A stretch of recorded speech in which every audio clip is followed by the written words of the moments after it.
The Tacoma Police Department puts a lot of emphasis on training. There's a hidden park in Tacoma that's full of history. And we'll check in on an amazing new exhibit at the Washington State History Museum. All that and more coming up next on Tacoma Report.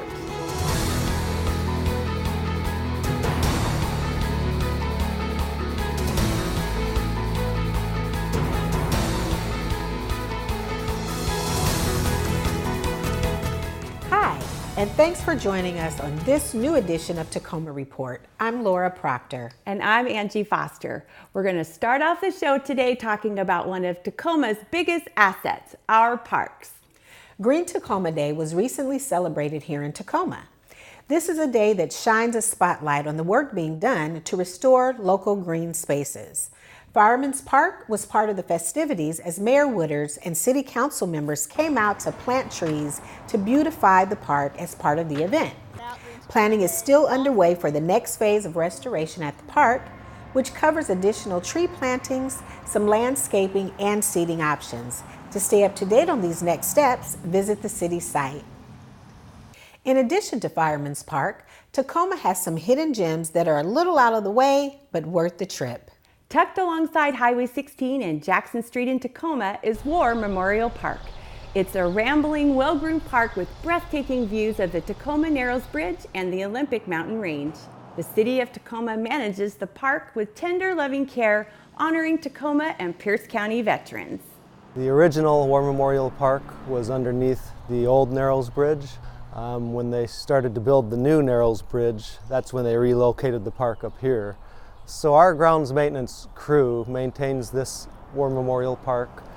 Typically we're out here weekly. We know that the park's very important to the veterans, so it's important to us because we want to keep citizens and most importantly the veterans happy because this is their park. The park's paved trails are part of the larger Scott Pearson Trail. Strolling through more than 3 acres of pastoral landscape, you'll find dozens of memorials and displays representing those who served from World War I and II, the Vietnam War, along with all the military branches and organizations. Parking is open to the public. You may find an upswing in visitors during Veterans Day, not to mention an up-close view of the Tacoma Narrows Bridge. The city has partnered with Recycle Coach to provide instructions for the proper disposal of thousands of items. Stacy Ellifrit has more on how solid waste customers can have access to this useful resource. A new app that helps residential customers learn how to responsibly manage their solid waste is ready for use. Recycle Coach is an interactive online tool and mobile application that allows users to get collection reminders, instant news notifications, and searchable instructions for thousands of items around recycling and garbage and yard waste here in Tacoma. This app is meant to help streamline the recycling process. Recycling is confusing. Oftentimes people have questions about what goes where, what goes in their garbage bin versus their recycling bin, and what can you bring to the Tacoma Recycle Center. So Recycle Coach allows us to give customers real-time, up-to-date information on exactly what they should do with the materials they have questions about. Recycle Coach has the ability to send out collection reminders to put bins out on the curb the night before. It also has other convenient services. But it also allows for instant news notifications, so if there's inclement weather or some other information you need to know about why your collection schedule is going to be impacted, Recycle Coach can let you know in real time. One interactive feature can tell users what goes where. We're really excited to launch What Goes Where. It's a brand new feature available online and also on the mobile app that allows customers to search thousands of items to get specific resources and instructions letting people know what goes where, what do they put it in, their recycle bin, their garbage bin, or can they bring it to the recycle center. It also has instructions about donation locations and other specialized recycling centers around the region. This app is easy to find and easy to use. Recycle Coach is available anytime on tacomarecycles.org, or you can download the free mobile app through the Apple App Store or the Google Play Store. And most importantly, it's totally free to download. For Tacoma Report, I'm Stacy Ellifrit. To find out more and to test the handy What Goes Where feature for yourself, visit the city site. Catch the latest episode of Urban Green airing right here on TV Tacoma. This fall edition starts with a beginner's guide to electric vehicle ownership. Viewers will enjoy a roasted beet salad cooking demonstration. Then the show will visit a textile makerspace that wants everyone to feel good in the clothes they wear. The show will then close out with a segment on getting out in the garden and planting shallots. For a listing of air dates or to watch this or other episodes, visit the Urban Green website. The Tacoma Police Department and Tacoma Public Schools are working together on a new strategy to help keep schools safe. When we come back from the break, we'll learn about the See Something, Say Something campaign. Stay with us.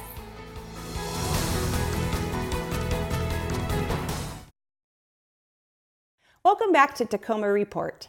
Joining us today is the Security Director for the Tacoma Public School District, Mike Rupert, to discuss the revival of the district's See Something, Say Something campaign in conjunction with the Tacoma Police Department. Mike, thank you for being with us today.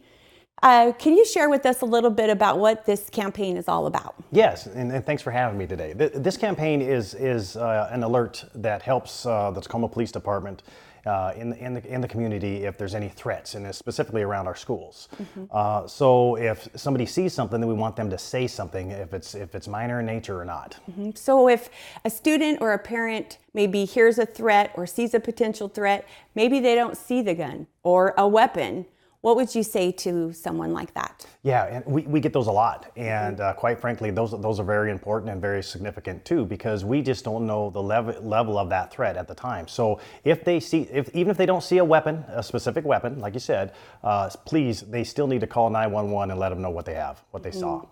And it's interesting. So years ago, maybe somebody, if they heard a potential threat, they might call the non-emergency line or call the school. But now, funneling through 911, everybody knows that phone number, and it gets the information into the same place. Yes, so, and thank you for saying that too, because we do have school resource officers in our schools, mm-hmm. and sometimes the students may think, or the family may think, hey, let's call the student resource officer, but that's not what we want to do. If they see a threat, they need to call 911. Mm-hmm. And even, what would you say, the Tacoma Police Department is very busy. Yes. So maybe I've heard a potential threat, I'm not really sure, now I'm kind of worried, like, do I really call 911? What would you say to that? Yeah, so a couple things on that. Yes, Tacoma Police Department is very busy, mm-hmm. But from their chief on down, they have committed to this program, and they've been very responsive to all these threats, and they will investigate all threats. Mm-hmm. Mike, what kind of results are you seeing with the collaboration of Tacoma Police and the Tacoma School District and this program?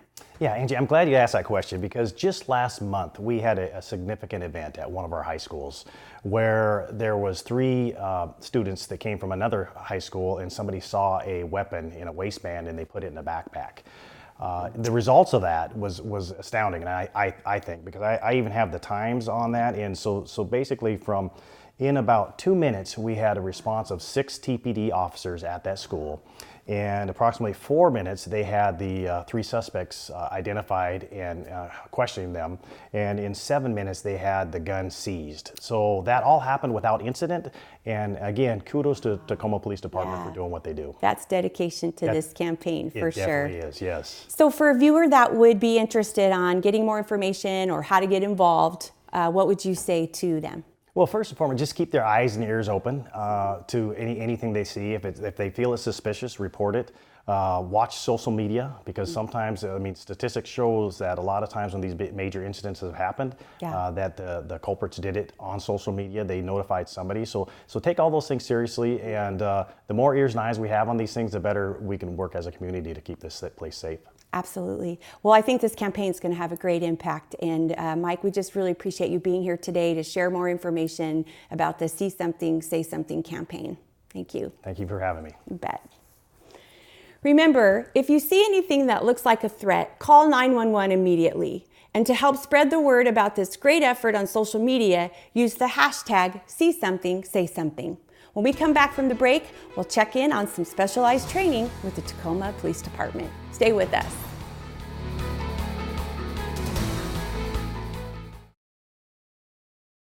Training plays an important role when it comes to public safety in Tacoma. Recently, the Tacoma Police Department spent time on a plateau near Buckley using an abandoned building for a training session. The training day was part of a week-long exercise, something that happens twice a year for the department's SWAT team. This is in addition to training days they participate in every other week all year long. This particular exercise was focused on clearing rooms where a known hostage has been taken. It's all part of the department's stringent training program in an effort to keep the citizens of Tacoma safe.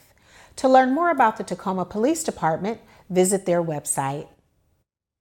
Most people are probably familiar with an Amber Alert, which is a child abduction alert system. The notification system utilizes television, radio, and highway billboards with information about the abducted child. You may have noticed recently in the Pierce County area that we also have what's called a Silver Alert, which deals with missing elderly citizens. A Silver Alert is used when a family member calls in that a person over 60 years of age who has a medical condition of some sort is missing and there's a known vehicle involved. So a person maybe with dementia would get into their car and drive away, and the family members have not been able to locate them. They call in a missing person. It used to be missing and endangered persons, but we've changed it specifically to a Silver Alert to address people over the age of 60. It's important that we know the vehicle description, possibly a license plate, because that's what we post on all the freeways, and that's what we want people looking for, is the actual vehicle that's missing so that they can report where it is. We can't use an alert like this unless citizens are willing to make that phone call, or we can't look in all the places that citizens are regularly. And when we send these alerts out and people are able to help us, they do, and it's usually the results are very quick and very positive. The majority of Silver Alerts are issued in southern states where seniors have moved for retirement. But with our aging population, local officials believe we will be seeing more and more Silver Alerts throughout the nation. The city is working with stakeholders to determine how to increase use of its existing Beacon Activity Center. This will help to better accommodate senior activities and young adult overnight sheltering, as well as day services to youth and young adults experiencing homelessness. For more information about the project, visit them online. Fall and winter weather can be treacherous in our area, especially when you are homeless, but there is help. When the temperature drops to 32 degrees Fahrenheit, below 35 degrees when there's wind and rain, or if a severe weather alert has been issued, Tacoma's homeless shelters expand emergency sheltering capacity so that no one who wants shelter is turned away. To find shelter information, call 211. When we come back from the break, we'll learn about the Tacoma Creates program. And we'll travel to the Washington State History Museum to check out a new exhibit about the moon. We'll be right back. There's a new program that's having a big impact throughout the city. Tacoma Creates, the city's brand new initiative supporting arts, culture, heritage, and science programming across the city, is working on a number of pilot programs this year. One of these helps cultural organizations provide after-school classes, also known as expanded learning opportunities, at selected Tacoma Public Schools locations. There are approximately 30 classes this fall, spread out over 12 elementary schools and 5 middle schools, and they're offered at no cost to students. The schools were selected based on levels of need, equity, and opportunity gaps. The city has been working in partnership with Metro Parks Tacoma, the Greater Tacoma Community Foundation, the YMCA, and Tacoma Public Schools to expand educational opportunities for young people, and seeks to further build upon this model. More information is available at cityoftacoma.org/arts. The city's Office of Equity and Human Rights has achieved a milestone. 91% of general government employees have received equity training, and almost 20% of Tacoma Public Utility employees have received it too. In 2020, the city will be working with the Tacoma Police Department to explore in-depth equity training for its officers to further the commitment to build trust and understanding with the community. Last month, we told you about a fantastic exhibit currently going on at the Washington State History Museum entitled Little Black Dress. But the Washington State Historical Society has another amazing display at the museum that you shouldn't miss. And as we see in this report from Lane Fickey, it will have you gazing into the evening skies. A New Moon Rises is an exhibit at the Washington State History Museum on loan from the Smithsonian Institution as part of its traveling exhibition service. It takes a look at all of the fascinating aspects of the moon and was done to coincide with this past summer's 50th anniversary of the Apollo 11 mission. It gives you a first-person view of what it looks like on the moon, not from the past, but right now, today. And we've chosen to augment that view by bringing out some of our special artifacts that tell that story from the 1950s and on.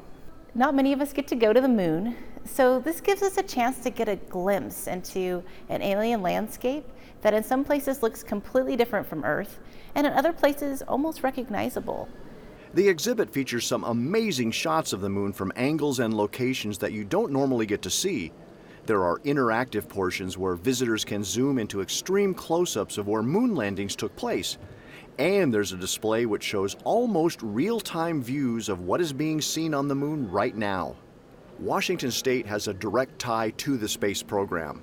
Some of the technology that NASA uses was developed here.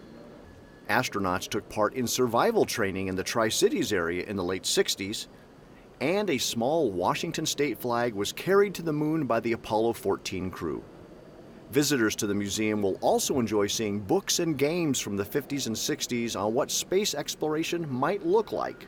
One of the great things about this exhibit is we've managed to pair not only these contemporary shots of the moon, but also items from our past that give us a chance to see how people were thinking and dreaming about what it might be like in outer space. A lot of those ideas have influenced us today, from both the scientific aspects of exploration to even the movies and TV shows we watch. A New Moon Rises exhibit will be on display at the Washington State History Museum through December 1st. For Tacoma Report, I'm Lane Fickey. To find out more information on a new moon rising or about other activities taking place at the Washington State History Museum, visit them online. And finally, administrative offices at the City of Tacoma will close Monday, November 11th in observance of Veterans Day. The Tacoma Recovery and Transfer Center will open on that day as normally scheduled, and garbage, recycling, and yard food waste pickups will not be affected.